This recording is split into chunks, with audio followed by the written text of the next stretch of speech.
Gangrene. Gangrene is a form of necrosis of tissue with superadded putrefaction. So what is gangrene?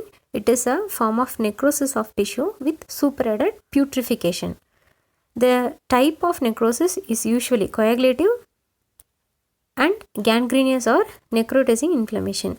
In coagulative necrosis due to ischemia, that is example gangrene of the bowel, gangrene of the limb, these are the example. Gangrenous or necrotizing inflammation is characterized by primarily inflammation provoked by virulent bacteria resulting in massive tissue necrosis. Thus, the end result of necrotizing inflammation and gangrene is the same, but the way of the two are produced is different.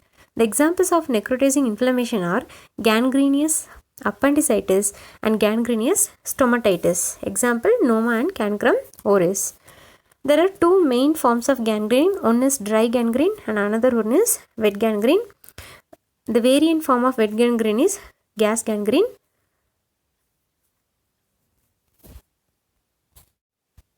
In all types of gangrene, necrosis undergoes liquefaction by the action of putrefaction bacteria.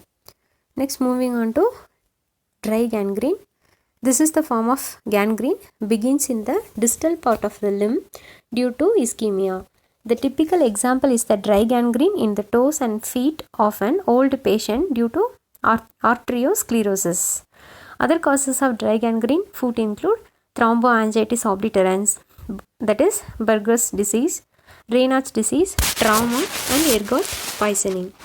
These are the causes for the dry gangrene on the foot.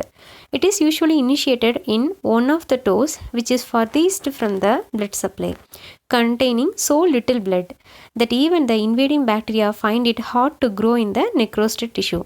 The gangrene spreads slowly upwards until it reaches a point where the blood supply is adequate to keep the tissue viable. A line of separation is formed at this point between the gangrenous part and the viable part. So, line of separation is present in the dry gangrene. Next, moving on to morphological feature. Grossly, the affected part is dry, shrunken and dark black, resembling the foot of mummy. So, it is black due to liberation of hemoglobin from hemolyte red blood cells, which is acted upon by hydrogen disulfide produced by bacteria, resulting in formation of black iron sulfide. So, the dark black color produced by the hydrogen sulfide. The line of separation usually brings about complete separation with eventual falling of the gangrenous tissue if it is not removed surgically. Histologically, there is necrosis with smudging of the tissue. The line of separation necrosis of inflammatory granulation tissue. So, in morphological feature, it is dry, shrunken and dark black, resembling the foot of mummy. The dark black color due to hydrogen sulfide. Here, dry gangrene of the foot. Microscopy shows coagulative necrosis of the skin, muscle and other soft tissue, thrombosed vessels. Here, presence of inflammatory cells, necrosis and thrombosed vessels. Wet gangrene. Wet gangrene occurs in naturally moist tissues and organs such as mouth, bowel, lung, cervix and vulva. So, wet gangrene is naturally occurs in the moist tissues. Diabetic foot is a classic example of the wet gangrene. So, it is due to high sugar content in the necrosed tissue, which favors the growth of the bacteria. And another example of wet gangrene is bed sores.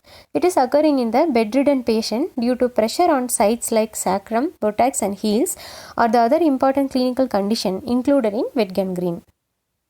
So, why it is developed?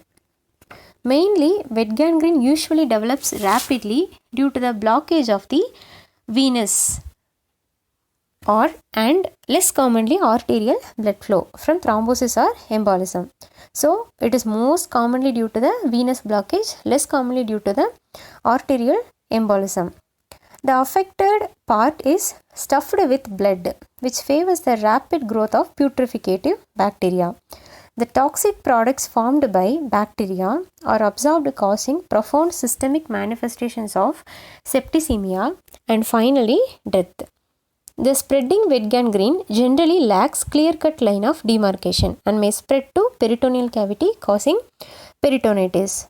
So, in wet gangrene, lacks of clear-cut line of demarcation. In dry gangrene, there is a clear cut of demarcation. Next, moving on to morphological features. Grossly, the affected part is soft, swollen, putrid, rotten and dark.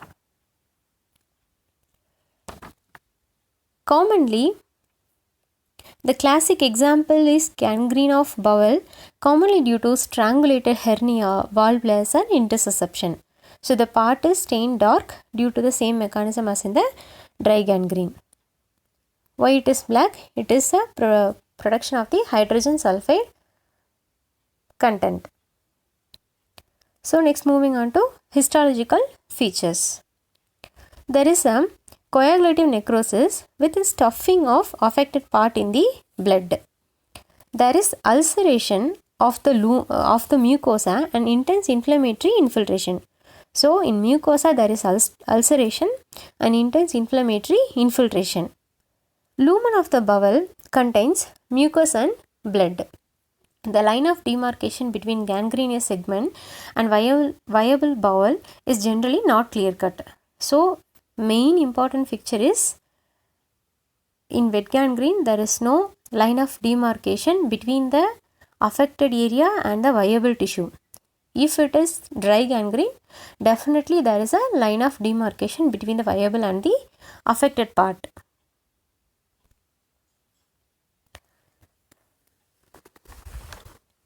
These are the histological features of the wet gangrene. Here, wet gangrene of the small bowel. Microscopy shows coagulative necrosis of the affected bowel wall and thrombosed vessels, while the junction with normal intestine is indistinct and shows an inflammatory infiltrate. So, viable intestine and mild chronic inflammation, coagulative necrosis are also present. Colonies of bacteria are also present here. So, mainly in wet gangrene, definitely there is a presence of coagulative necrosis and mild chronic inflammation and colonies of bacteria are present. Here there is no demarcation between the viable and the affected part. These are the features. Gas gangrene, it is a special form of wet gangrene caused by gas forming Clostridia. It is a gram-positive anaerobic bacteria. So, gas gangrene is a special form of wet gangrene which gain entry into the tissues. That is, the bacteria gain entry into the tissue through open contaminated wound, especially in the muscles, or as a complication of operation on colon, which normally contains Clostridia. Clostridia produce various toxins which produce necrosis and edema locally and are also absorbed, producing profound systemic manifestations. So, here the important point is gas gangrene is a special form of wet gangrene and it is caused by Clostridium bacteria. Morphological features. In grossly appearance, the affected area is swollen, edematous, painful and crepitant due to accumulation of gas bubbles within the tissue. The affected area becomes dark black and foul smelling. So, the added point is dark black and foul smelling in gas gangrene. So, there is a accumulation of gas bubbles. Microscopical features. The muscle fibers undergo coagulative necrosis with liquefaction. Large number of gram-positive bacilli can be identified. At the periphery, a zone of leukocytic infiltration, edema and congestion are found. Capillary and venous thrombi are common. So, these are the microscopic features. So, there is a presence of coagulative necrosis with liquefaction. Coagulative necrosis with liquefaction is present in all the type of gangrene. Large number of gram-positive bacilli are involved. Here the Important differentiating features between the dry gangrene and the wet gangrene. First point is site. Dry gangrene is most commonly in the limbs, wet gangrene is most commonly in the bowel. Mechanism: dry gangrene is arterial occlusion. In wet gangrene, venous obstruction is less commonly arterial occlusion. In macroscopic features, dry gangrene, they are organ dry, shrunken and black. In wet gangrene, part moist, soft, swollen, rotten and dark. Fourth point is putrefaction. In dry gangrene, limited due to very little blood supply. In wet gangrene, marked due to stuffing of organ with blood. Line of demarcation: in dry gangrene, present at the junction between healthy and gangrenous part. In wet gangrene, no clear line of demarcation. Bacteria: dry gangrene, bacteria fail to survive, but in wet gangrene, there is a numerous presence of bacteria. Prognosis: dry gangrene generally better due to little septicemia because of failure to survive of the bacteria. So here prognosis is better than the wet gangrene. In wet gangrene, generally poor due to profound toxemia. So the important differentiating features are dry gangrene and wet gangrene is: in dry gangrene due to arterial occlusion, wet gangrene due to venous obstruction and line of demarcation clearly seen in the dry gangrene, lacks in the wet gangrene. Bacteria numerously present in the wet gangrene, failed to survive in dry gangrene. Prognosis better in dry gangrene. In wet gangrene, prognosis. Question number 1.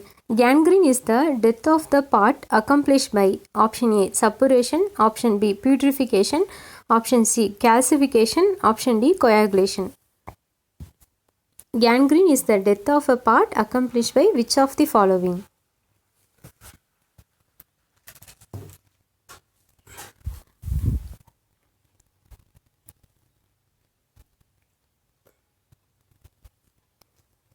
The answer for this question is putrefaction, option B.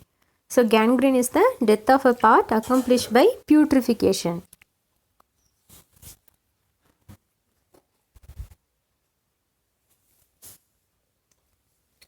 Next question is question number 2. Diabetic gangrene is caused by option A, vasospasm, option B, peripheral neuritis, option C, atherosclerosis, option D, none of the above. Diabetic gangrene is caused by which of the following?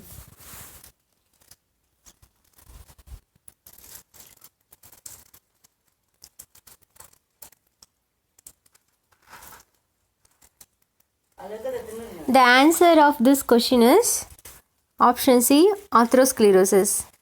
Diabetic gangrene is caused by atherosclerosis.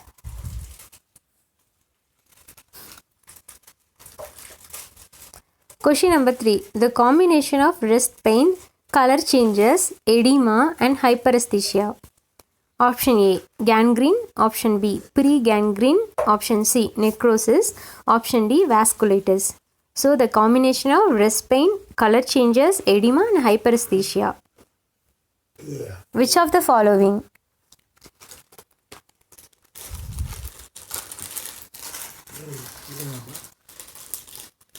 The answer is pre-gangrene. So pre-gangrene causes rest of pain, color changes, edema and hyperesthesia.